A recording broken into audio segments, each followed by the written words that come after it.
मैं हूं कुलदीप सिंह। आप देख रहे हैं Bharat A to Z news. आज हम हैं बार अध्यक्ष राकेश पांडेय बबुआ जी के पास। बड़ा मुद्दा रहा है चुनाव में लिस्टिंग को लेकर। आज हाई कोर्ट में 24 न्यायाधीशों का शपथ ग्रहण समारोह संपन्न हुआ है और ये माना जा रहा है कि जैसे जैसे जजों की संख्या बढ़ती जाएगी लिस्टिंग में व्यवस्थाएं और बेहतर होती जाएगी। उसी मुद्दे पर बात करेंगे अध्यक्ष जी से। भैया नमस्कार। एक तो भैया इस बार का चुनाव जो रहा है वो बड़ा मुद्दा रहा है लिस्टिंग के मामले को लेकर। जजों की संख्या कम थी, लगातार प्रयास आपका रहा है कि जजों की संख्या बढ़े। आज 24 जजों का एक साथ शपथ ग्रहण समारोह रहा। इसमें क्या लगता है आपको, व्यवस्थाएं कितनी बेहतर और हो जाएंगी लिस्टिंग के मामले में? मेरा मानना यह है कि ये बहुत ही शुभ संकेत है और ये बड़ा ऐतिहासिक है। 24 जजेस का एक साथ अपॉइंटमेंट शायद पहले भी कभी हुआ नहीं है। और अच्छी बात यह है कि हमारे यहाँ अभी तक जो समस्याएं थी, स्पेशली जो लिस्टिंग की समस्याएं थी, वो जजेस की कमी की वजह से थी। अब हमारे यहाँ करीब 109 या 110 जजेस की संख्या है। तो मेरा मानना है कि स्पेशली जहाँ पे फ्रेश मैटर्स हैं, जहाँ 800 900 लंबित हैं, 24 के फ्रेश मामले आज तक लंबित हैं, ये इनका जो है अगले आने वाले 2-3 महीनों में मुझे ये विश्वास है कि अब परिस्थितियां सामान्य हो जाएंगी। और जो जैसे पहले परिस्थितियां थी कि जो मुकदमे अभी आए वो 2-3 दिन अपना बहस हो जाए, ये परिस्थितियां वापस आ जाएंगी। ये वादकारी के लिए विशेषकर बहुत हितकर है, क्योंकि वादकारी का अब मन उठने लगा था न्याय से, उसका विश्वास उठने लगा था हमारी क्षमता से कि हम अब उसको न्याय दिला पाएंगे कि नहीं। एक मामला ये उठता है, एक तो फ्रेश लिस्ट हो गई और दूसरी जो पेंडिंग लिस्ट है, तो क्या ऐसा कोई कम्युनिकेशन बनाया जाएगा कि फ्रेश लिस्ट जो तीसरे दिन आ जाती थी वो आती रहे और कुछ जो पेंडिंग लिस्ट है उनको भी लिस्टों में डालकर जो आगे की तरफ कुछ प्रक्रिया बढ़ाया जाए? इस पे भी कुछ बिल्कुल कुलदीप जी, ये तो एक सतत प्रक्रिया है और लिस्टिंग हमेशा से हाईकोर्ट में प्रॉब्लम रही है। लेकिन मेरा विश्वास ये है कि ये 24 जजेस के अपॉइंटमेंट के बाद से लिस्टिंग के लिए जो हम लोगों में उत्तेजना थी वो कम हो जाएगी। न्याय के इस प्रोसेस में लिस्टिंग एक बड़ा महत्वपूर्ण प्रोसेस है और क्योंकि अभी तक हम लोग लिस्ट नहीं करा पा रहे थे मुकदमों को, चाहे फ्रेश हो चाहे पेंडिंग हो, तो ये न्याय वादकारी के लिए भी एक बड़ी परेशानी थी, हमारे स्टाफ के लिए भी परेशानी थी, हम लोग के लिए परेशानी थी। जवाबदेही हम लोग जो है नहीं दे पा रहे थे।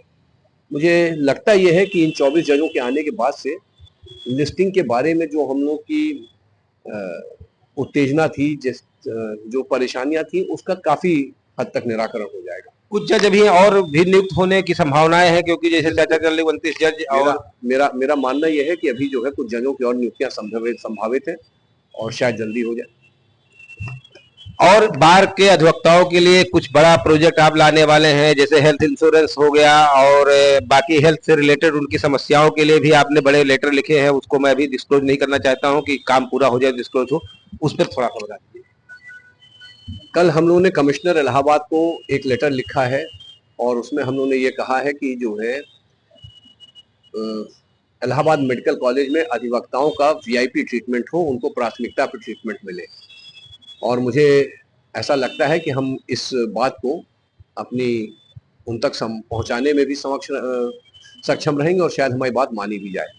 उसके सिवा कैंटोनमेंट हॉस्पिटल है, वहाँ पे डॉक्टर सिद्धार्थ ने हमको एक बड़ा अच्छी प्रपोजल दिया है और वो आज ही हमारी उनकी बात हुई है। तो सर्वप्रथम तो हम लोग आयुष्मान कार्ड, जो 70 वर्ष से आयु से ऊपर के अधिवक्ता हैं वो, और जो अधिवक्ता जिनके परिवार में 70 वर्ष आयु से ऊपर के लोग हैं, उन लोगों का आयुष्मान कार्ड बनवाने का हम लोग प्रयास कर रहे हैं। हो सकता है कि छुट्टी के बाद हम लोग एक ऐसा डेडिकेटेड कोई वो बना दे जिसमें कि ये बन जाए।